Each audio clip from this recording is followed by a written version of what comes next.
Good morning students. Result से related एक breaking news आ रही है कि GNDU इवन सेमेस्टर एग्ज़ाम्स का रिज़ल्ट आ गया है।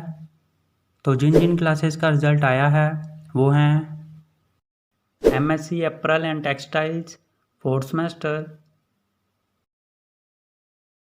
MSc food technology 4th semester,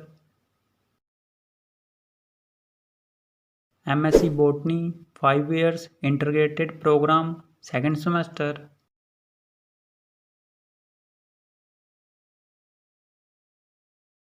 तो सभी स्टूडेंट्स GNDU की ऑफिशियल वेबसाइट पर जाकर अपना अपना रिज़ल्ट चेक करें gnu.ac.in पर।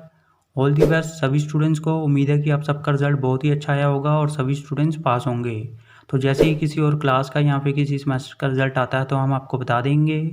तब तक इस वीडियो को लाइक कर दो, शेयर कर दो, चैनल सब्सक्राइब कर दो और बेल आइकन ज़रूर प्रेस कर देना। Thank you.